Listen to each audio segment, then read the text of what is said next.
What if the last thing you saw before falling asleep was something watching you in the corner of your room? Not a dream, not a trick of your mind, but eyes, open, fixed, unblinking, waiting for you to close yours. You try to tell yourself it isn't there, but you know it is. The air feels heavier, the dark feels closer, and suddenly, sleep is no longer your escape. Before we begin, a warning. What you're about to experience is not a moving picture. It is a window, a static frame, a single image, but do not be fooled, because sometimes it's the stillness that unsettles the most. Sometimes what doesn't move is what watches the closest. This is only the beginning, a glimpse, a taste, the tip of what Dean of Dread is preparing for you. If the stories you're about to hear unsettle you, understand this, they are only shadows of what's coming.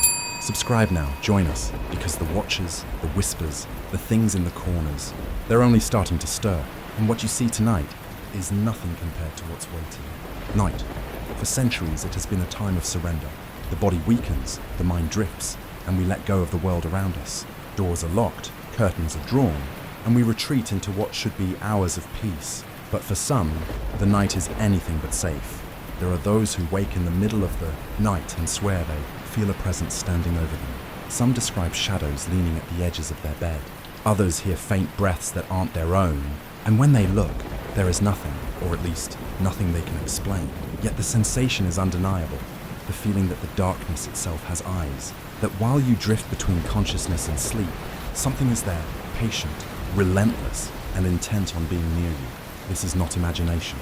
These stories stretch across cultures, across centuries. The watcher in the night, the figure that hovers at the edge of sight, the gaze you cannot see but cannot escape. Tonight, you will hear their accounts of shadows that do not vanish, of footsteps that sound in empty hallways, and of the gaze that lingers. Even when you are certain you are alone, what you are about to hear may forever change the way you close your eyes. Do you believe sleep is the safest time, or the most vulnerable? Ask yourself, when you are at your most defenseless, who or what might be aware of it? Think back. Have you ever awoken suddenly with no reason, your heart pounding, certain that someone was near? Have you ever kept the light on at night because the dark felt too full, too alive? If you know this feeling, you are not alone. Share your story in the comments. Tell us where you are watching from tonight.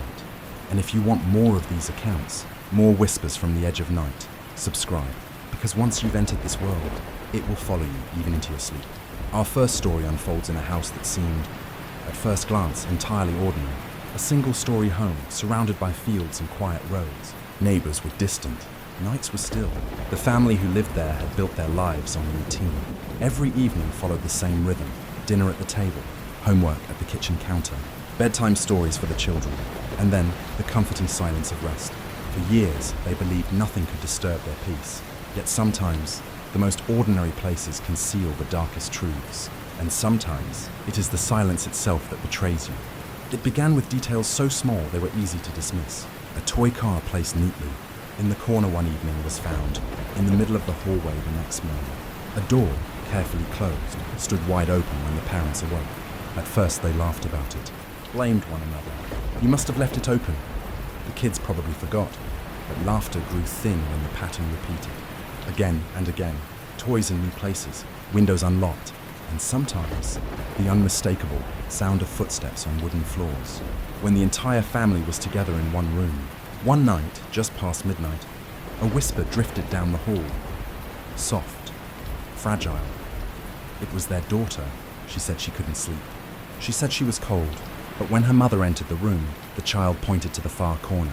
Her tiny voice trembled as she whispered, "There's someone standing there." Her mother froze.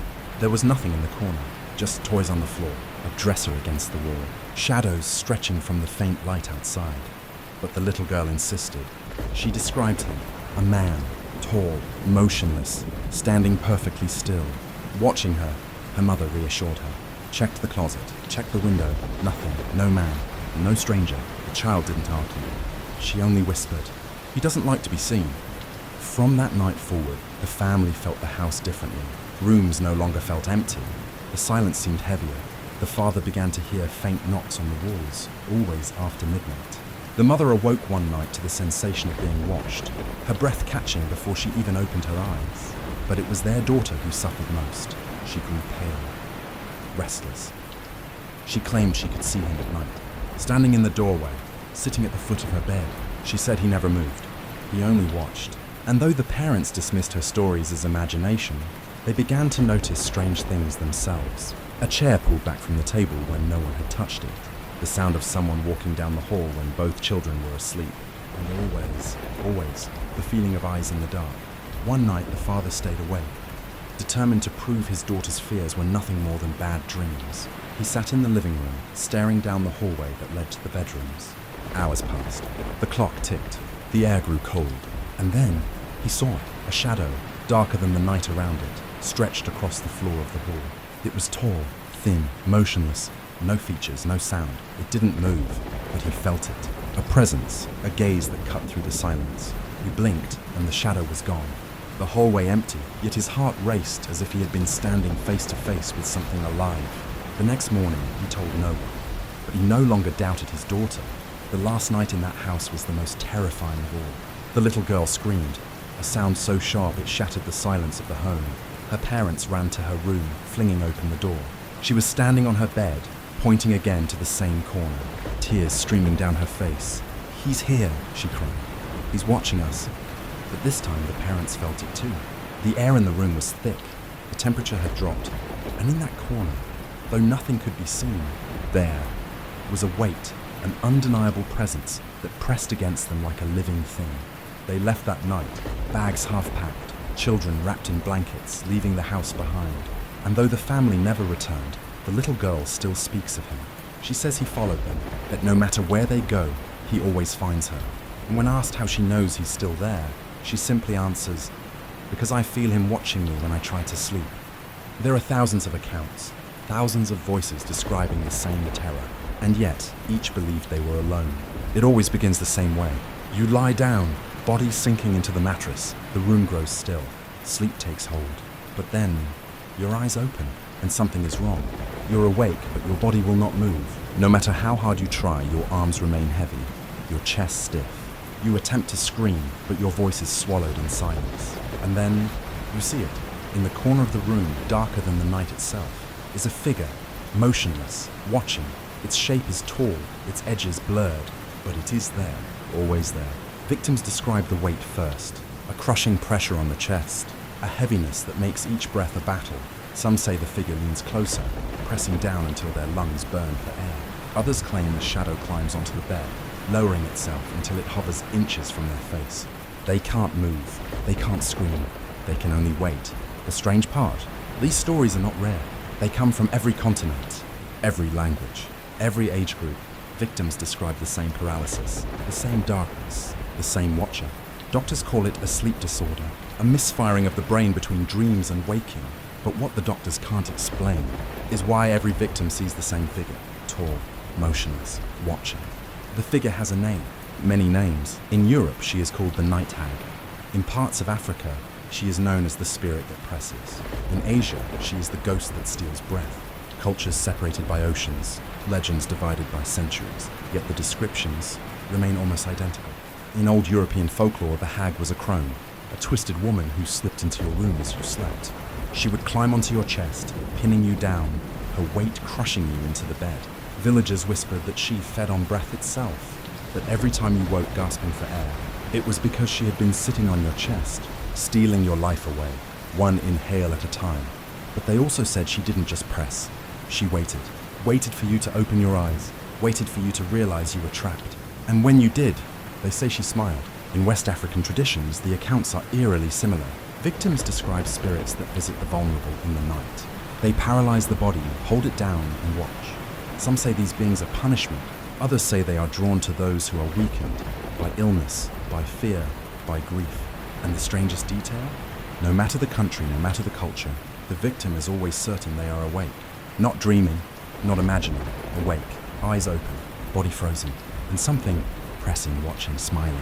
Doctors tell us these are simply episodes of sleep paralysis, that the brain misfires, flooding the body with terror while holding it still. But what if that's not the whole truth? What if these legends, spanning continents and centuries, point to something older, something that has always been here? And if that is the case, the question is not whether it's real. The question is, when will it come for you? Tell me, do you believe these are just sleep disorders? Or do you believe something else moves in the shadows, waiting for us to sleep? Leave your thoughts in the comments. And remember, this is only the beginning. In nearly every recorded account of watchers, one pattern stands out. It begins with children. Children are believed to see what adults cannot, or perhaps what adults refuse to believe. A shadow in the corner, a man standing by the door, someone watching from the end of the bed. Parents comfort them with words like, "It's only your imagination." But when we study these cases across decades, across cultures, we find the same chilling pattern. And this case is one of the most disturbing of them all. It began with a mother woken in the middle of the night. She opened her eyes to see her daughter standing silently in the doorway. The little girl's voice shook. She whispered, "There's a man in my room." The mother checked every corner, closet, window, under, the bed, nothing. The room was empty. She reassured her daughter, tucked her back in, and returned to sleep. But at 3 a.m., something changed. She woke again, not to footsteps, not to crying, to whispering. She leaned closer, listening. It was her daughter's voice, fragile, quaking. The words chilled her blood. "He's closer now." The mother rushed to the bedroom. Her daughter was sitting upright in bed, staring into the corner, eyes wide, breath shallow, pointing. The mother saw nothing, yet her body froze, because the air in that corner felt wrong, heavier, colder, as if something unseen was standing there, filling the space. Her daughter's finger never wavered. She whispered again, "He's right there." The child grew quiet after that night. She refused to sleep alone, and years later, when asked about the man in the corner, she only said, "He follows me. He always finds me." What she meant by those words, no one knows. But for many who hear her story, the fear is the same. That maybe the watchers don't stay in one place. Maybe they move with us. Hotels are strange places. Thousands of people pass through. Doors lock, curtains close, and strangers drift into uneasy sleep. But what happens when the stranger is already inside the room? This case has been told in whispers for years, and though many call it urban legend, too many details repeat for it to be dismissed. A guest checked into a roadside hotel. The bed was neatly made, the room unremarkable. But as night fell, a sound began beneath the mattress, scratching, slow, careful, like fingernails dragging across fabric. The guest froze, leaned down, lifted the sheet. Nothing. Relieved, they returned to bed. But moments later, the scratching began again. Louder, closer. This time, they pulled the mattress away from the wall, and what they discovered was a hollow frame. Inside that frame, pressed flat in the shadows, was a man, his eyes wide open, unblinking. The guest screamed. Staff rushed to the room. The man was dragged out, but the unanswered question remains. How many nights had he been there? How many strangers had slept above him, unaware that as they closed their eyes, he was staring from the dark beneath their bed? In recent years, many families turned to cameras for security, proof that nothing moved while they slept. But sometimes, the cameras capture too much. One family began to notice strange things in the morning.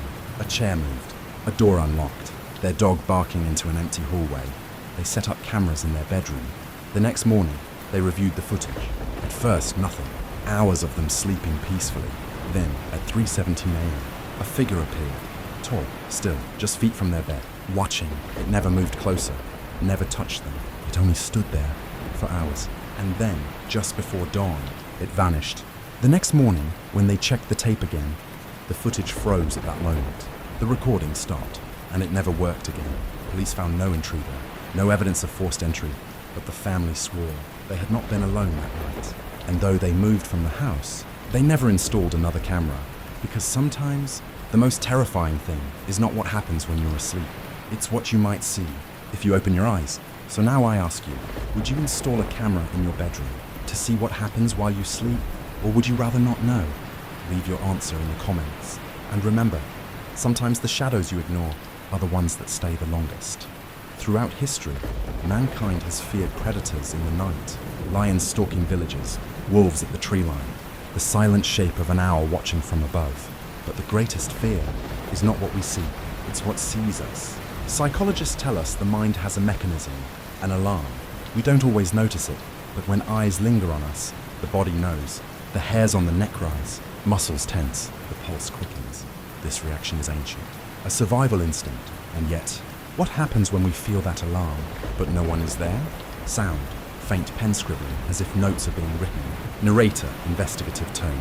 In experiments, subjects sat alone in sealed rooms. Cameras confirmed they were truly isolated, yet almost every participant reported the same sensation. I feel like I'm being watched. Some grew restless, turning their heads toward the corners.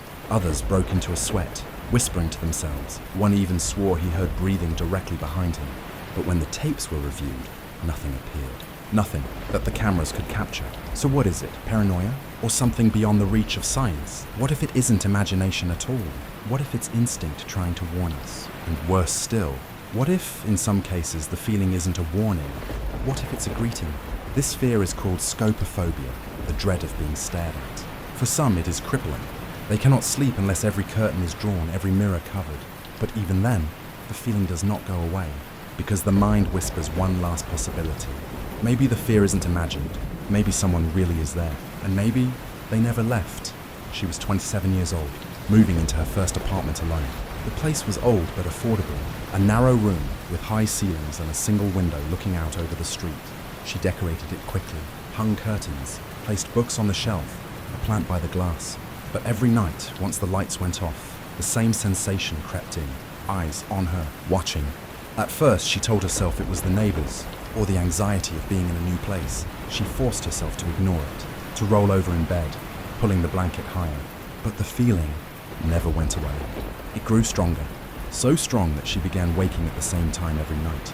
2:47 a.m., her heart pounding, her eyes snapping open, and always that sensation, someone staring.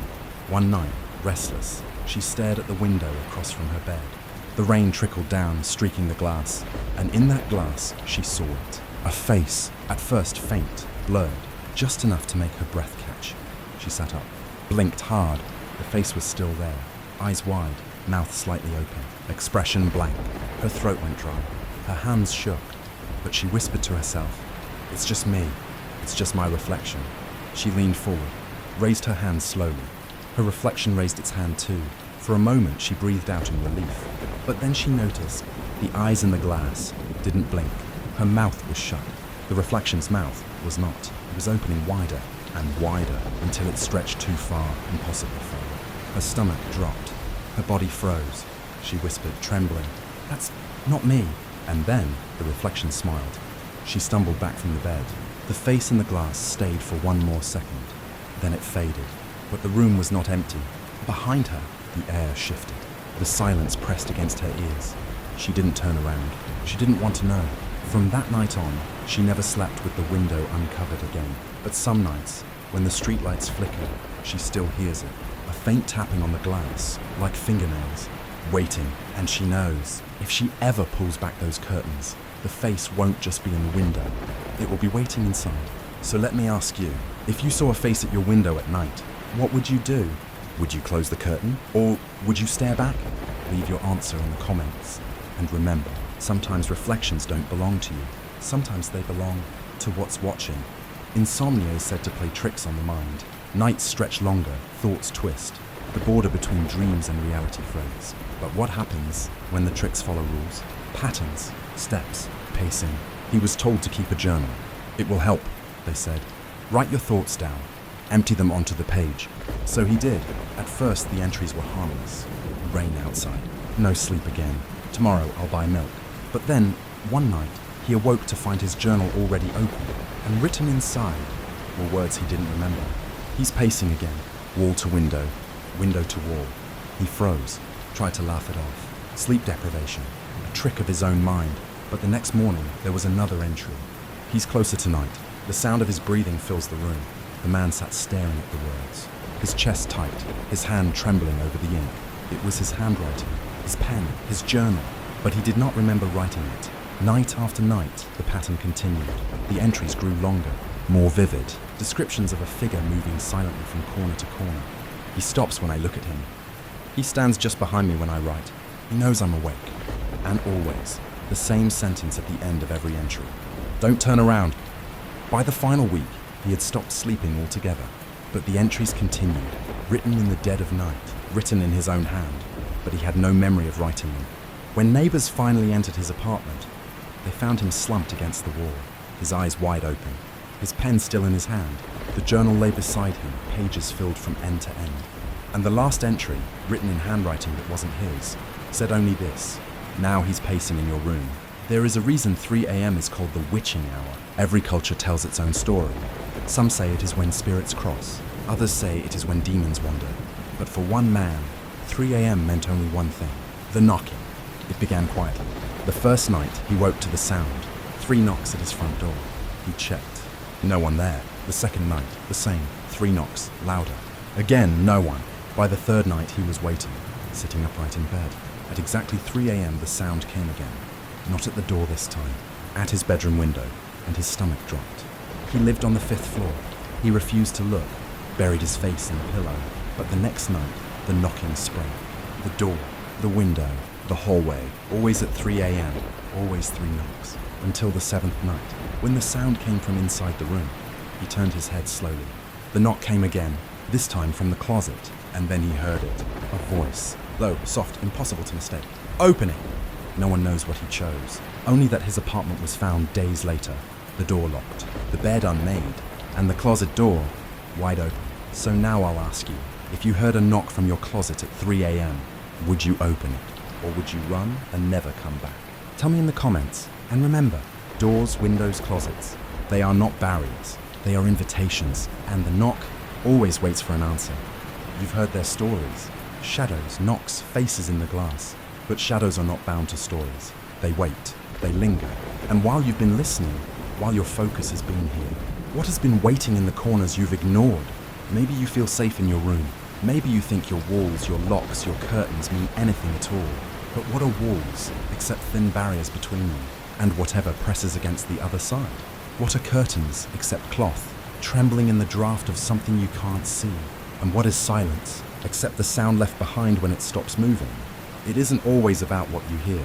It's about what's already here, in the reflection beside you, in the dark at the edge of your vision, in the space under your bed that feels just a little too deep. So now let me ask you, which of these stories will stay with you tonight? The figure that paces when the lights go out, the knock that waits patiently for you to answer, the face in the window that isn't your own, or the thought that one of them is watching you even now? As you listen, tell me in the comments. Tell me what you feel. Tell me where you're watching from.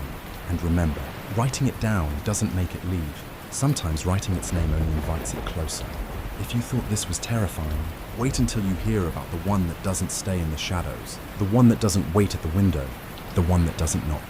It follows you, and once it finds you, it never leaves. This was Beyond Fear.